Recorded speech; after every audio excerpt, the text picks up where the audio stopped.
Instagram.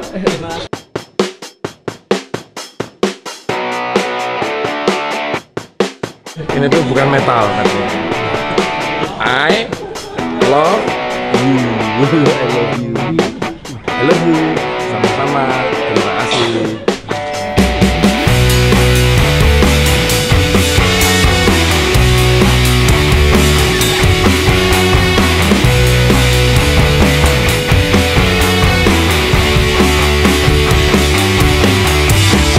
Wah, capek banget ini.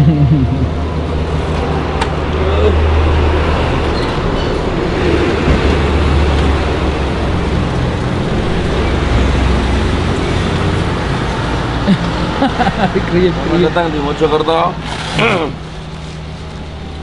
Setelah menempuh perjalanan sekitar 8 jam dari Semarang, kita sudah sampai di hotel. Kamu jadi preman? Hah? Wah, udah langsung jadi hancur semua. Dihajar sampai di jalan-jalan tuh loh. Anak orang 3. Yang lain kabur. Dia ada. Jadi yang terjadi adalah ketika selesai soundcheck, anak-anak pulang ke hotel tidak sengaja melihat di sebuah perempatan pojokan ada segerombolan anak muda berpakaian punk menodong Kamtis Family.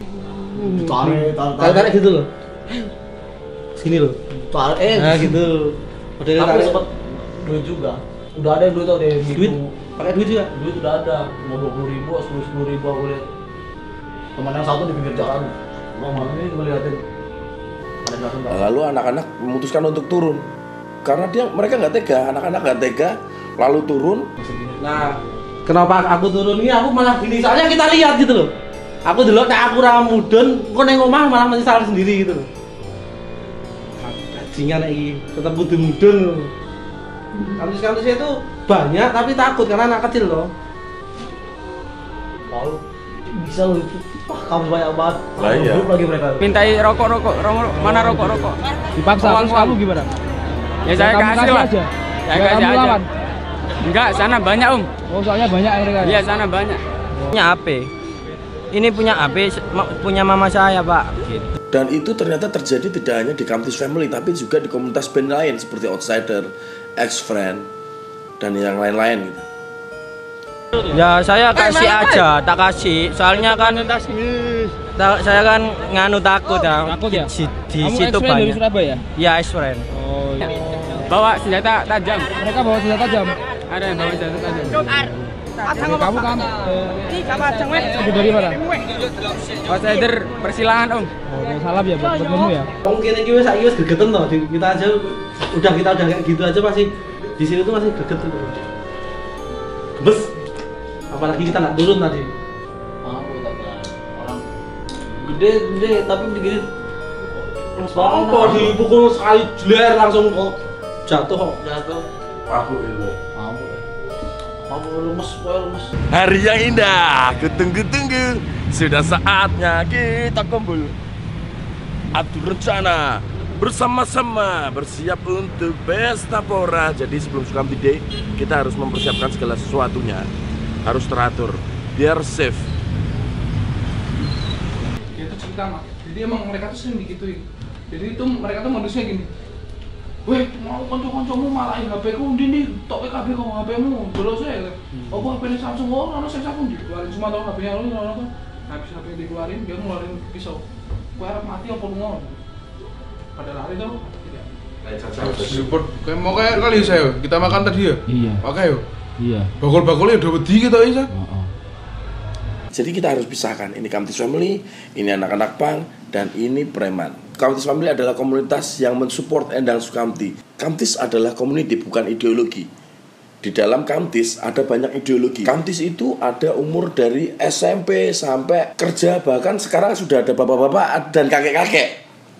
Gitu. Lah yang nonton ini ada yang naik motor, ada yang naik bis, ada juga yang jalan kaki. Kalau istilah mereka itu nyetrit, naik dari mobil ke mobil, dari truk ke truk.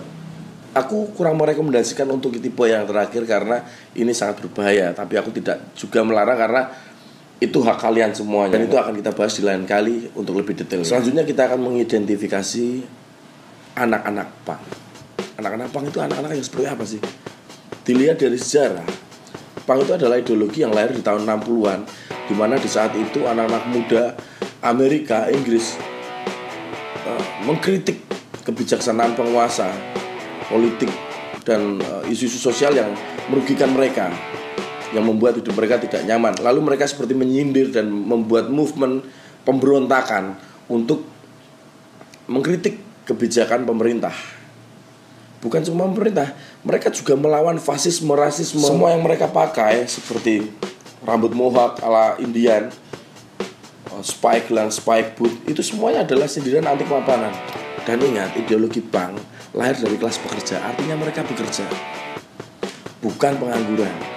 Anak jalanan, preman yang hidup di jalan, seperti kita harus bikin istilah sepertinya. Sebut saja preman berkedok, anak punk, homeless muda. Nah, homeless muda, punk KW. Sebut saja pangkalkun. Pangkalkun itu adalah jenis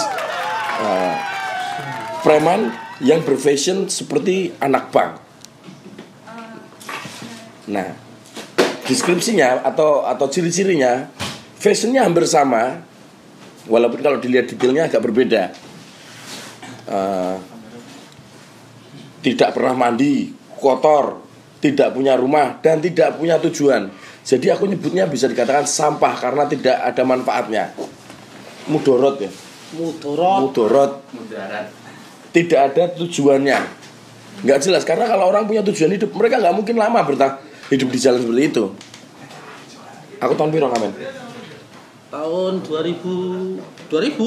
Tahun 2000 aku juga pernah hidup di jalan, tapi itu hanya sementara. Karena hidup di jalan itu bukanlah masa depan, teman-teman. Jadi kita sudah kategorikan 3 hal ini.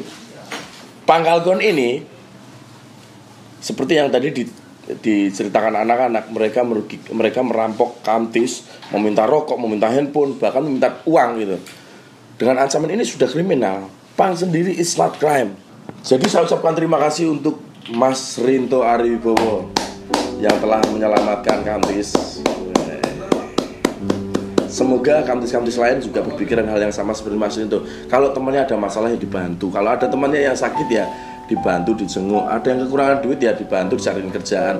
Ada yang dirampok ya dipukulin rame-rame lah. Dilemparin batu rame-rame. Mosok kalah 3 loh lawan berbanyak kayak gitu. Yang jelas posisinya itu mereka akan salah karena mereka merasa bersalah. Jadi kalian yang merasa benar jangan seperti bersalah. Sebenarnya nggak niat mau pakai rambut mohawk sebenarnya. Cuman karena ininya terlalu lebar ya toh. Juga diculas. Sama, ini juga sebenarnya bukan anak metal ini, anak emo. Saya pinjam.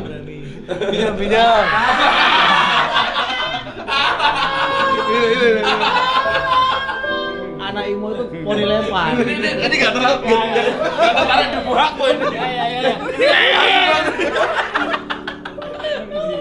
Ini bukan anak metal ini. Untuk itu aku juga bingung. Ini dicarikan solusi atau antisipasi. Sampai kepikiran gimana kalau kita bikin satgas gitu. Jadi zaman dulu kan kita bentuk Kamtis Pandu tuh, kita bentuk lagi khusus untuk mengawal dan mensweeping anak-anak itu. Karena secara jumlah sebenarnya kita menang sekali, menang telak gitu. Ono panti sosial itu.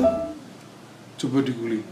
Pasal 2, UUD pasal 24 ayat 1 kira-kira. Nah, menurut sumber dari Mas Bagus Tikus yang aku belum tentu benar juga. Aku yang bisa tahu. Pemerintah sebenarnya sudah membuatkan wadah panti sosial untuk anak-anak seperti ini. Tapi anak-anak seperti ini memang tidak mau tinggal di situ. Ini lagi-lagi ya. Mungkin akarnya dari pendidikan. Kita harus edukasi, bukan cuma kamtis tapi juga sampah yang harus didaur ulang. Bagaimana caranya orang-orang ini dipungut paksa, dicuci dulu, dimandiin biar wangi, baru diajak diskusi. Aku kalau dikasih kesempatan aku mau. Malah mikir dananya dia. Kita kasih pelatihannya ini berdasarkan apa yang dia minta itu, apa yang dia suka itu. Pasti kan semua orang punya hobi lah. punya kesenangan sing iso diarahke. Ya aku nggak tahu, mungkin di open aja. Kali aja kalian punya ide yang lebih bagus, silakan tulis di komen. Selanjutnya nanti CC ke Pak Presiden biar baca komen-komen kalian. Dear Mr. Presiden, tolong selamatkan generasi muda penerus bangsa. Karena walaupun sudah ada panti sosial, faktanya masih ada jenis pangkalkun ini di jalanan dan membawa senjata. Ini sangat kriminal sekali, dan sampah-sampah semacam ini bisa didaur ulang. Saya yakin bisa didaur ulang dan menjadi manfaat buat banyak orang. Dan kalau tidak segera didaur ulang, sampah-sampah ini akan menjadi wadah orang-orang yang frustasi, merasa tidak punya masa depan, pesimis, menyerah. Orang-orang yang lari dari tanggung jawab lalu turun ke jalan bergabung dengan sampah-sampah yang lainnya. Dan yang namanya sampah itu akan sangat mencemari lingkungan kita. Sudah menjadi kewajiban kita untuk memberi kesempatan mereka untuk berubah. Semoga bisa. Paling tidak ini adalah sebuah usaha dari kita untuk mereka. Dan menurutku ini juga merugikan citra anak pang yang memang sudah kelihatan sangar, serem, tatoan. Perasaan teman-temanku yang anak pang itu malah nggak di jalan ya, nggak buang-buang waktu untuk mabuk-mabukan di jalan, apalagi minta-minta uang sama orang lain gitu.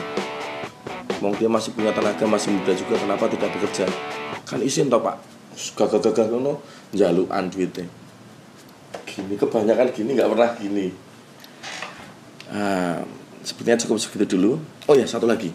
Kemarin itu sebelum kita ke Mojokerto, sangat tampaknya tampak kriminal, pang gitu, yang selalu mendapat stigma negatif dari masyarakat. Nah, dalam kesempatan ini apa yang ingin Anda? kita main di GKND. Sebisa mungkin tidak banyak bicara tapi banyak bekerja sehingga kita bisa pamer semua karyanya. Itu menurutku sebuah jawaban untuk lebih stigma yang ada. Di GKND itu menghadirkan 3 bintang tamu yang menurutku patut diapresiasi, menyediakan wadah untuk teman-teman disabilitas. Mereka dikasih pendidikan dan akhirnya bekerja. Bayangkan, itu ada yang normal, pekerja kesetrum tangannya hilang, diamputasi karena kesetrum. Akhirnya dia cacat, nggak punya tangan. Ada juga yang cacat sejak lahir, tapi mereka masih punya semangat untuk bekerja dan mereka berkarya, mereka menghasilkan, produktif sampai sekarang bisa bekerja. Nah, aku balik lagi ngaca. Apakah anak-anak yang merasa pang, anak-anak yang hidup di jalan dengan sangat gagah, dengan pakaiannya yang mengerikan, itu tidak malu dengan teman-teman kita yang disabilitas, yang dengan segala keterbatasan dia masih bisa bekerja? Apakah kamu gak malu untuk meminta-minta? Oke, terima kasih untuk episode hari ini. Sampai ketemu lagi di episode selanjutnya. Kamtis bersatu, tak bisa dikalahkan.